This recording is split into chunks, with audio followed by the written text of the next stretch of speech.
class. Today we are going to study active and passive voice. What are they and what are the use of active and passive voice and how to do it. Okay. So verbs and voice. Voice is the form of verb takes to indicate whether the subject of the verb performs or receives the action. मतलब यहाँ पर ये बताया जाता है, जैसे क्या होता है, मैं आपको एक सिंपल एग्जांपल देती हूँ. मैं कहती हूँ कि मैं take the screenshot. Yes, beta, you can have. Okay, so let me tell you what I was telling. That voice है क्या? मतलब इसमें ये पता लगाया जाता है कि आखिर कौन सा सब्जेक्ट वर्क कर रहा है, क्या एक्शन किया जा रहा है या एक्शन हो रहा है. जैसे मैं कहूँ चिड़िया उड़ती है, लेकिन क्या है, वहां पे चिड़िया खुद उड़ रही है. लेकिन अगर मैं कहूँ कि बच्चा पतंग उड़ा रहा है, तो दोनों में डिफरेंस है कि नहीं? इसका मतलब क्या है, एक जिसमें चिड़िया उड़ रही है, इसका मतलब कि यहाँ पर एक्शन हो रहा है. ठीक है, we are not doing it. लेकिन दूसरे में क्या मैंने बोला कि वो पतंग को उड़ा रहा है, तो यहाँ पर क्या है, वो एक्शन कर रहा है और कोई है जो एक्शन रिसीव कर रहा है. तो पहले वाले में चिड़िया उड़ रही थी, ठीक है, और दूसरे वाले में पतंग उड़ रही थी.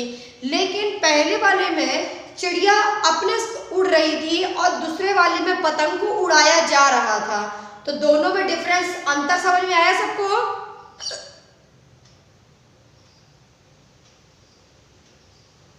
क्लास समझ में आया तो प्लीज अपनी बातों को कहा करो, नहीं तो मैं आगे नहीं बढ़ पाऊंगी. हाँ ठीक है. ऐसे ही अब हम वॉस की बात करेंगे कि वॉस है क्या.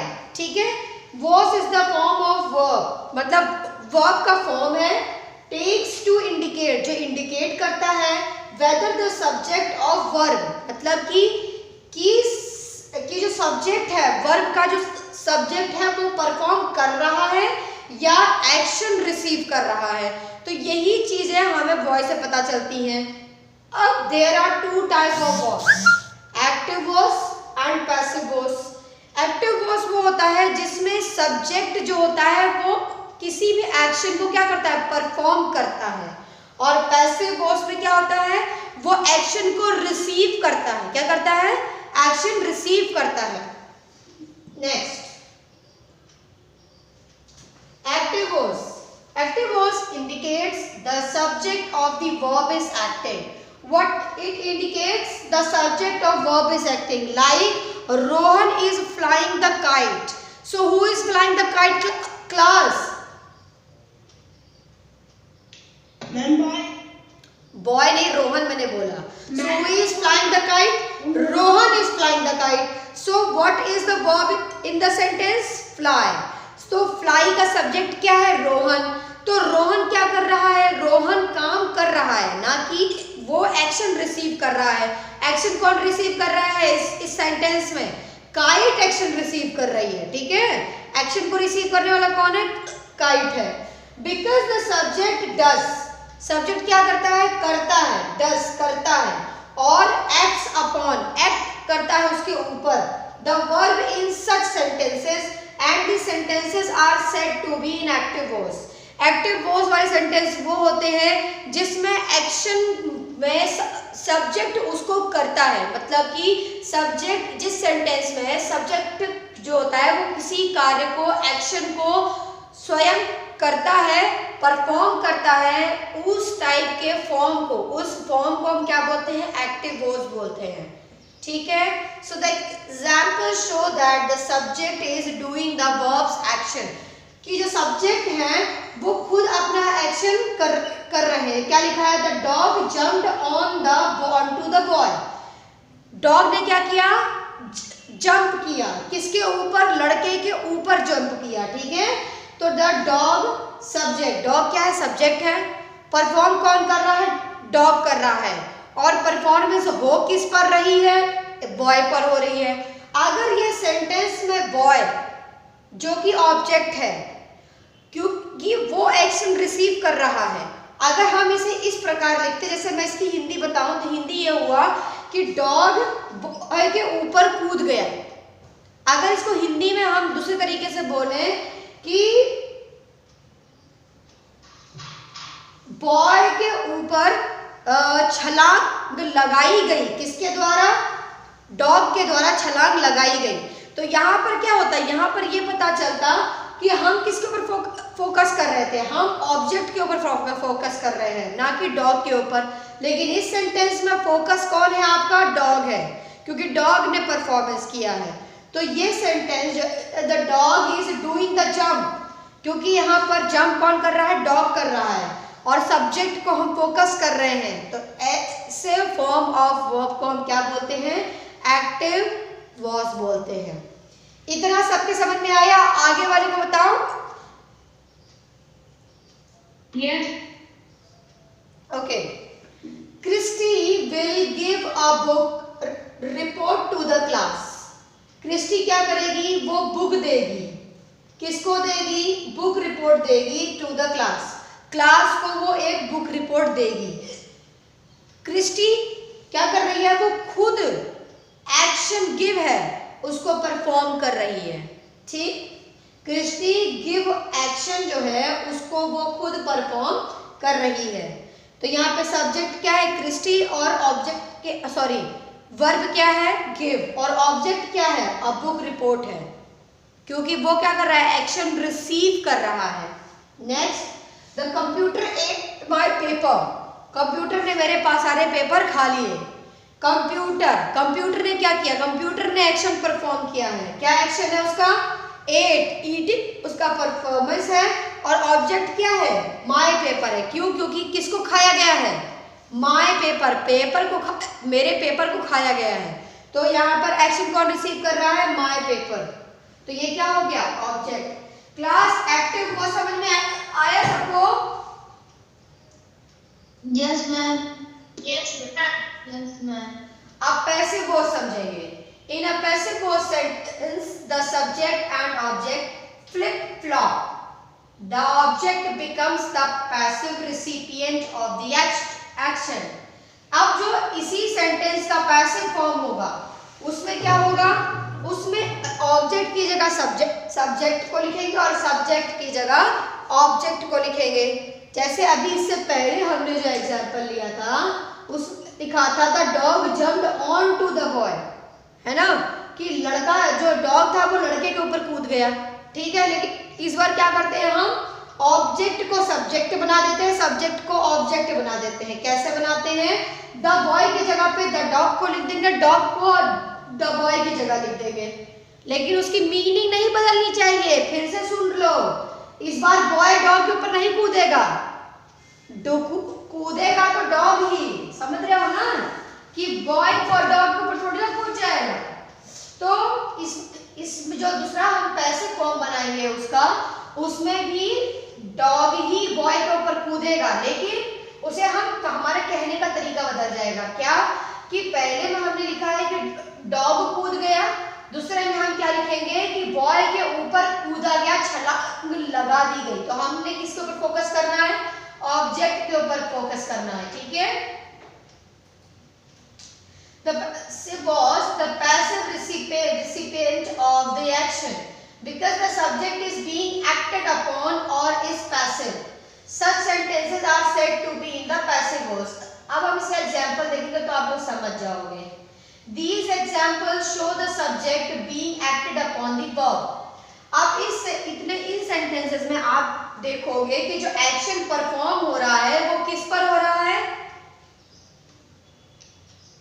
सब्जेक्ट पर हो रहा है। ऐसा लगेगा देखने से कि जो एक्शन परफॉर्म हो रहा है वो सब्जेक्ट पर हो रहा है। जैसे लिखा है the boy was jumped on by the dog, मतलब बॉय के ऊपर डॉग द्वारा छलांग लगा दी गई।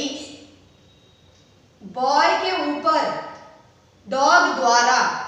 ठीक है, हमने किसके ज्यादा फोकस किस ऊपर किया है? बॉय के ऊपर करा है। ठीक है, the boy was subject. Now in the sentence the boy is the subject and verb is jump. Okay, and who was the subject in the previous sentence in the active form, now he is in the place of object. So in this way we convert active form to the passive form and passive form to the active form. A book report will be given by Christy to the class. अब किसको दिया जाएगा? Book report को दिया जाएगा। किसके द्वारा? Christie के द्वारा दिया जाएगा। रिपोर्ट को क्या किया जाएगा? दिया जाएगा। My paper was eaten by the computer. मेरा पेपर, मेरे जो पेपर्स हैं उन्हें खा लिया गया। किसके द्वारा? कंप्यूटर के द्वारा खा लिया गया। तो यहाँ पर क्या है, सब्जेक्ट को हम बाय करके लिखेंगे। क्या लिखेंगे? बाय करके लिखेंगे। So reason to use the active voice. अब रीजन बता रहा है कि why we use active and passive voice. Most writers prefer to use active voice because it is more direct. Compare. ज़्यादातर जो राइटर्स होते हैं जब वो अपनी किताब लिखते हैं बच्चों, तो वो ज़्यादातर एक्टिव फॉर्म में ही लिखते हैं और ज़्यादातर डायरेक्ट फॉर्म में होते हैं। और जब हम अब कंपेयर करेंगे एक्टिव और पैसिव वॉइस को, तो active form, the waiter dropped the tray of food. ये कितना इजी है ना बोलने में, लेकिन पैसिव फॉर्म थोड़ा सा अनईजी होता है बोलने में। कैसे लिखा है? The tray of food was dropped by the waiter. तो ये सेंटेंस लॉन्ग भी हो रहा है और इनडायरेक्ट हो रहा है एक तरीके से, क्योंकि हम क्या कर रहे हैं? ऑब्जेक्ट पर फोकस कर रहे हैं।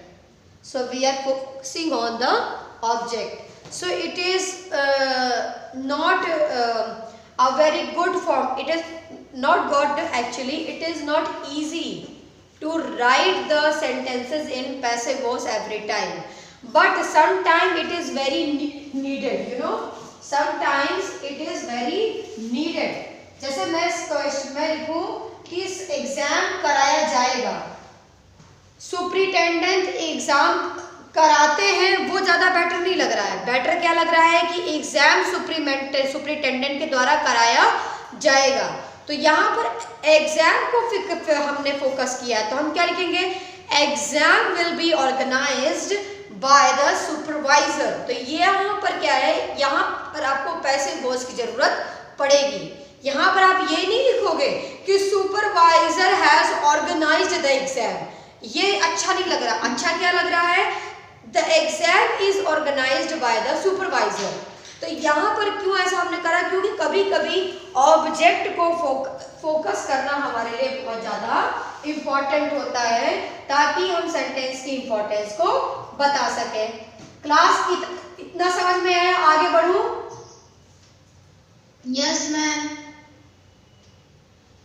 आगे बढ़ने से पहले मुझे थोड़ा 5 मिनट का ब्रेक दे दो। मुझे बहुत सारी हिकअप्स आ रही हैं बच्चों। 1 मिनट। हाँ, Okay, ma'am.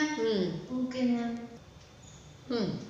So we have already compared about active and passive voice. आप लोगों ने इतना तो देख लिया ना कि इसका होता कैसा है, ये दिखने में कैसा होता है। मतलब आप इतना रिकॉग्नाइज कर लोगे कि सेंटेंस एक्टिव है या पैसिव वॉइस में है। कर लोगे कि नहीं कर लोगे? क्योंकि देखो इस सेंटेंस में एक्टिव वाले में आप देखो इसमें क्या लिखा हुआ है? Waiter dropped. वेटर ने खुद ड्रॉप करा है, ठीक है। और दूसरे सेंटेंस में क्या लिखा है? Dropped by the waiter. यहाँ पर देखो ऊपर क्या लिखा है? वेटर ड्रॉप्ड, और नीचे में क्या लिखा है? Dropped by the waiter. तो इतना अंतर समझ में आ गया आप लोगों को? एक्टिव कौन है और पैसिव कौन है?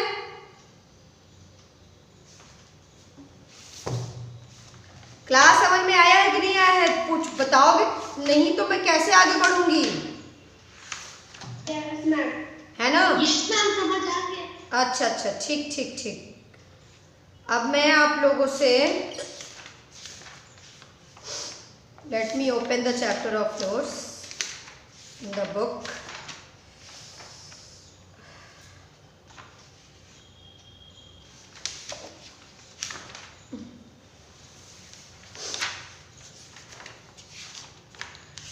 Kindly open the chapter active and passive voice in your book. All of you open your book. It is on page number 84. It is on page number 84. Kindly open the chapter active and passive voice. So you can so in the first example,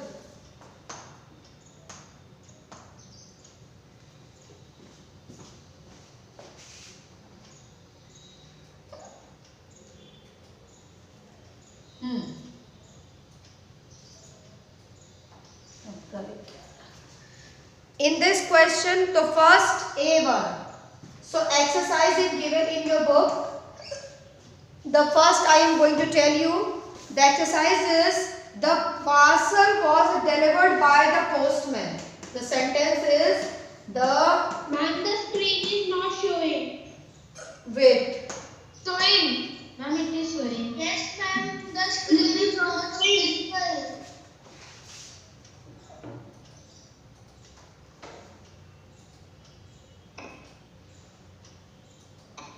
Now are you able to see? Yes, ma'am. Okay. Yes, ma'am. The parcel was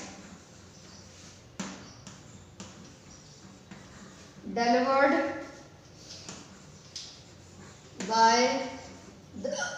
by the postman. This is the sentence and you have to tell that the sentence is active or passive. So what do you know? Which the sentence is active or passive voice? Ma'am, passive. क्यों? How? Because the parcel was delivered by the postman. Yes, because subject is written in the place of object. Subject is treated like a object. यहाँ पे subject को कैसे treat किया गया है? Object की तरह ट्रीट किया है और ऑब्जेक्ट को फोकस किया गया है. ऑब्जेक्ट को क्या किया गया है? फोकस किया गया है कि जो पार्सल है उसको डिलीवर किया गया. यहाँ पर ये नहीं लिखा है कि पोस्टमैन ने डिलीवर किया, ये लिखा है कि पार्सल को डिलीवर किया गया है. तो इसलिए ये सेंटेंस कैसा है? पैसिव वॉइस है. सबको समझ में आ गया? सारे बच्चों को मैं सारे बच्चों से पूछूंगी. Yes, ma'am. Yes, ma'am. Shirish Pande. Yes, ma'am. Shirish Pande, are you listening to me?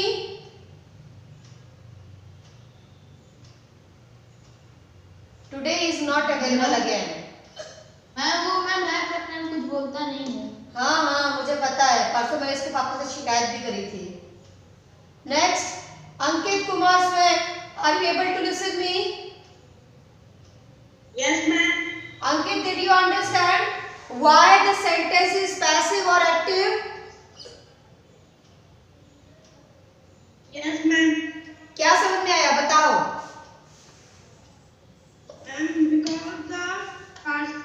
Because the parcel is delivered by the postman.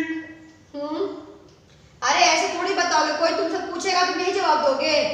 ऐसे जवाब दोगे. क्या जवाब दोगे? कि the object is focused in the sentence. पहला ये बताओगे कारण. दूसरा कारण क्या बताओगे? कि subject is treated as object and object is treated as subject. Number 1. Number 2, that the subject is written with by. Subject is written with by. इतना याद रख लो तुम लोग. जिस भी सेंटेंस में लास्ट में by आ जाएगा तो समझ जाना कि वो सेंटेंस क्या है? पैसिव वॉइस है. क्या है? Passive voice. ठीक है? चलो. हाँ, अब एक और सेंटेंस हम सॉल्व करेंगे. तुम लोग बताना मुझे. सीता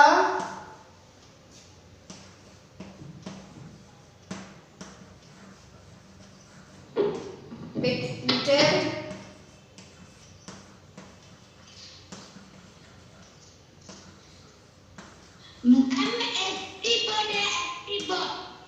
हाँ.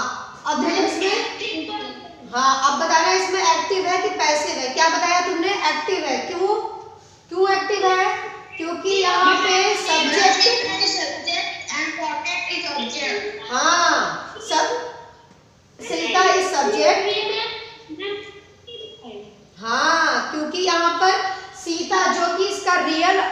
सब्जेक्ट है वो एक्टिवली इस एक्शन को परफॉर्म कर रहा है, जबकि अगर इसको पैसिव फॉर्म में लिखा होता तो कैसे होता ये होता ऐसे कि a portrait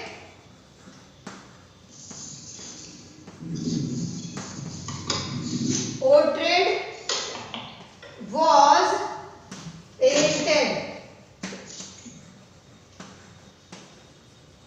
painted by Sita. ये सेंटेंस अगर ऐसे लिखा होता तो ये क्या हो जाता, पैसिव वॉइस हो जाता। समझ गए तुम लोग?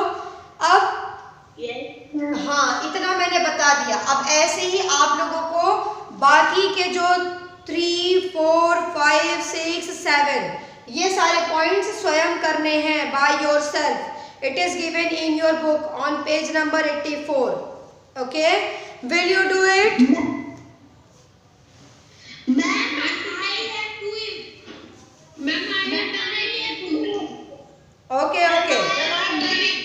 Okay, very good. तो अब हम पैसिव वॉइस कैसे बनाते हैं ये सीखेंगे, ठीक है बेटा? The first exercise will be done in your book only. Okay,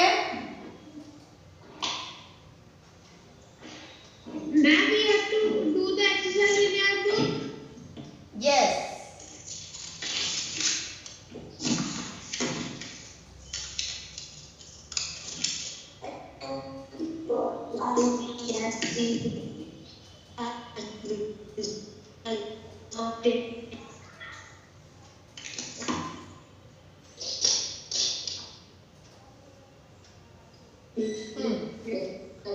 now अब क्लास आगे देखो, आप लोग एकदम शांति से देखोगे। Class silent, class silent I said.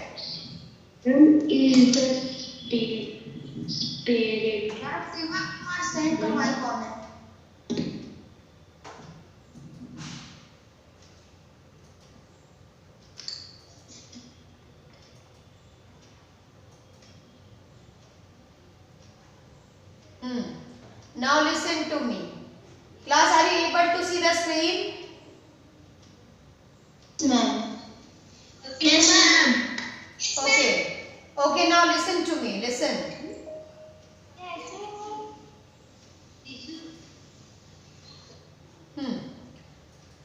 The reasons to use the active voice.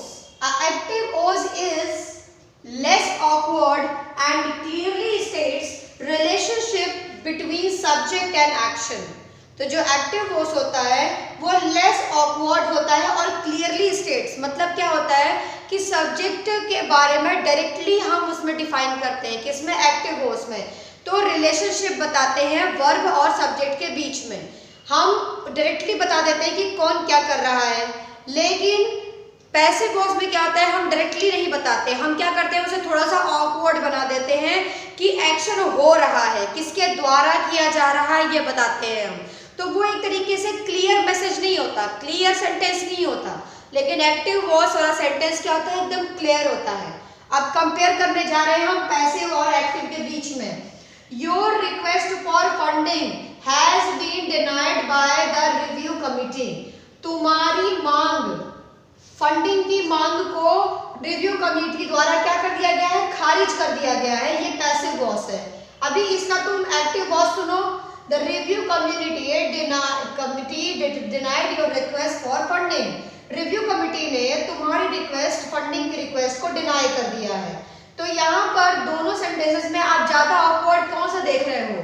Passive form को ज्यादा ऑकवर्ड देख रहे हो। क्यों? क्योंकि ये ऑड है। यहाँ पर हम क्या कर रहे हैं, योर रिक्वेस्ट ऑफ फंडिंग, इसको ज्यादा महत्व दे रहे हैं, इसको ज्यादा इंपॉर्टेंस दे रहे हैं, इसको ज्यादा फोकस कर रहे हैं। लेकिन एक्टिव फॉर्म में हम रिव्यू कमेटी को फोकस कर रहे हैं, क्योंकि वही असली डूअर है।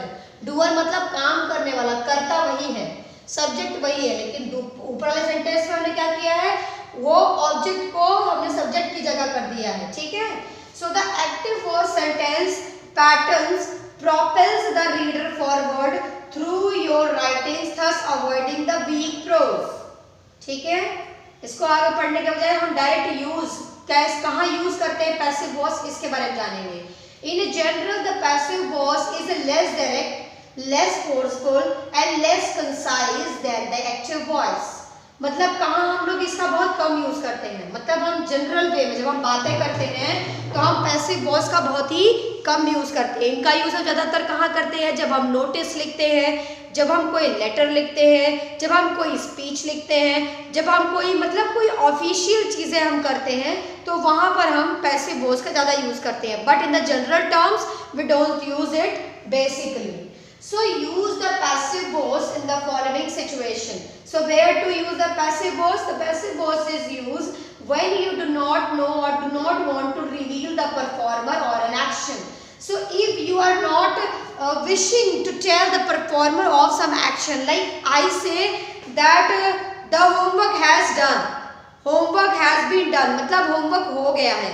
तो हमने क्या किया, यहाँ पर हमने सब्जेक्ट को बताया ही नहीं कि होमवर्क करा किसने, हमने सिंपली क्या बोल दिया कि the homework has been done, मतलब काम हो चुका है। अगर कोई मुझसे पूछता है कि ज्योति मैम आपका ये पीरियड क्या कहते हैं आपका कोर्स कंप्लीट हो गया, तो मैं कहूँगी yes sir the work is done. मैंने ये नहीं बताया वहां पर कि मैंने किया है। ऑब्वियसली अगर मैं टीचिंग कर रही हूँ तो मैं ही तो पढ़ाऊंगी ना, कि कोई और आकर पढ़ा देगा, भाई कोई मैं ही पढ़ाऊंगी। तो मैं क्या बोलूंगी, the teaching is done, the work is done, syllabus is completed. तो यहाँ पर मुझे ये चीज बताने की जरूरत नहीं है कि सिलेबस को मैंने कंप्लीट किया। मैं ये नहीं कहूंगी कि I have completed the syllabus, या तो मैं ये कहूँ या तो मैं ये कहूँ कि द सिलेबस इज कंप्लीटेड। यहाँ मुझे ये बताने की जरूरत नहीं है कि the syllabus is completed by me, ये यहाँ बताना क्या हो जाएगा, बहुत ओवर लगेगा। तो इसलिए पैसिव वॉइस का यूज हम तब करते हैं जब हम परफॉर्मर का नाम बताना नहीं चाहते। दूसरा, use passive voice when you want to emphasise the receiver of an action. दूसरा मैंने क्या बताया कि जब हमें रिसीवर मतलब कि जो कर्म होता है, कर्म जानते हो ना, ऑब्जेक्ट होता है जो, जब हमें उसको फोकस करना होता है तब हम पैसिव वॉइस का यूज करते हैं। नेक्स्ट एग्जाम्पल में देखो, एक आपका है ऑकवर्ड पैसिव, दूसरा है डेलिबरेट पैसिव। जैसे मैंने बताया my bicycle was repainted bye John, ये ऑकवर्ड पैसिव है क्योंकि यहाँ हमें परफॉर्मर का नाम बताने की जरूरत नहीं थी, लेकिन हमें जबरदस्ती यहाँ पर सब्जेक्ट को ऐड करा है ये बताकर, तो हमने ये ऑकवर्ड पैसिव बना दिया। लेकिन डेलिबरेट पैसिव वो होता है जहां पर हमें परफॉर्मर के बारे में बताना नहीं होता, पर डायरेक्टली हमें बता देना होता है कि कोई काम हो गया। The performer is not mentioned and the emphasis is not on the bicycle. जैसे लिखा है माय बाइसिकल वाज रीपेंटेड, मेरी बाइसिकल को पेंट कर दिया गया है, तो काम हो गया, एक्शन हो गया। हमें यहाँ पर बार बार सब्जेक्ट को बताने की जरूरत नहीं पड़ती है। ठीक है, अब आए नेक्स्ट,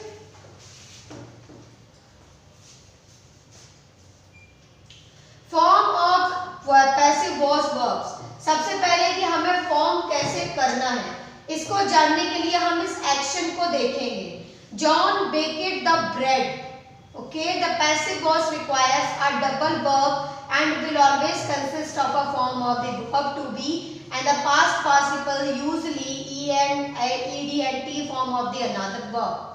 So पहले तो मैं इसके कुछ रूल्स बता देना चाहती हूँ आप लोग को, क्योंकि अगर आप लोगों को मैं रूल्स नहीं बताऊंगी तो आप इसे सॉल्व नहीं कर पाओगे। और रूल्स बताने से पहले मैं आपको एक टेबल बनवाना चाहती हूँ, उस टेबल को आप लोग बना लो, वो आप लोग के काम आएगी। ठीक है, I am going to make a table and you can make that also in your copy. So let me make the table.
नहीं पा रही हूँ, आप लोगों को मैं एक टेबल बना करके कॉपी पे बनाकर आप लोगों को सेंड कर दे रही हूँ, ठीक है क्लास। इसमें बनाने में बहुत दिक्कत हो रही है, लिखने में बहुत दिक्कत हो रही है, ठीक है।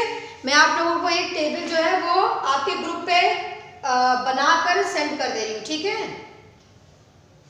अभी इससे आप लोग को नोट करने में भी बहुत प्रॉब्लम होगा, मेरा पीरियड भी ओवर हो गया है, ठीक है। मैं आप लोगों को एक टेबल बना के भेज दे रही हूँ, हाँ, और टेबल आप लोग अपने कॉपी में बना लेना, ठीक है। अपनी ग्रामर कॉपी में you have to make that table sorry, okay.